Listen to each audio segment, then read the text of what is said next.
ទូស្ដីប្រិយមិត្តអ្នកស្នេហាវិស័យកីឡាបាល់ទាត់វិលជួបគ្នាសាជាថ្មីទៀតហើយជាមួយនឹងការវិភាគបាល់ទាត់3គូជាមួយខ្ញុំបាទ MC កុសលធីបការប្រកួត World Cup បាទត្រៀមមកដល់នៅខាងមុខនេះយើងមាន3គូសម្រាប់ការប្រកួតមិត្តភាពអន្តរជាតិហូឡង់ត្រូវប៉ះជាមួយនឹងយូបេគីស្ថានមុនកកបារាំងទទួលក្រុម North Ireland ខាងជើងចំណែកប៉េរូស្វាគមន៍ក្រុមអេស្ប៉ាញ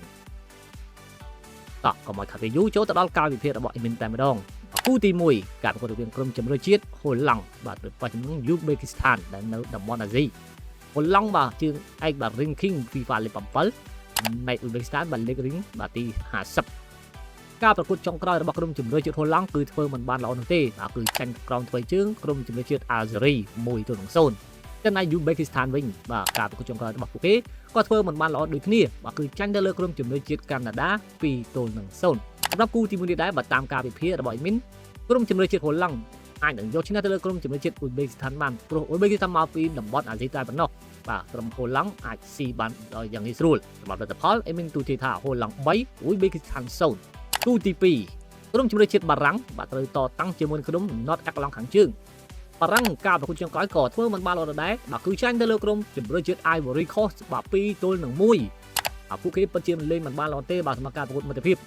បាទបារាំងបាទ ranking បច្ចុប្បន្នគឺលេខ1ឯណោះបាទចំណែកអេក្ឡង់បាទខាងជើងគឺលេខរៀងទី70ការប្រកួតចុងក្រោយរបស់អេក្ឡង់ខាងជើងឈ្នះទៅលើក្រុមជម្រើសជាតិហ្វីណេ1-0សម្រាប់គូទី2នេះដែរបាទតាម Admin គិត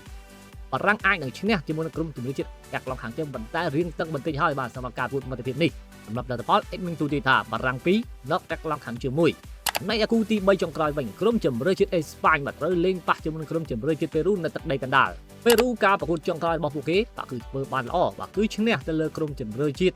បាទហៃទី2-1ចំណែកអេស្ប៉ាញវិញបាទ ranking បច្ចុប្បន្នគឺលេខ2ឯណោះតែការប្រកួតចុងក្រោយរបស់ពួកគេក៏គួរសមដែរបាទគឺស្មើជាមួយក្រុមជម្រើសជាតិអេស៊ីបបាទ1-1បាទក្នុងទឹកដីរបស់ខ្លួន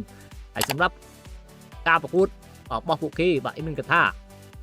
អេស្ប៉ាញអាចនឹងយកឈ្នះបានប៉ុន្តែដឹងតែតឹងហើយបាទជាមួយក្រុមជម្រើសជាតិបាទប៉េរូបាទ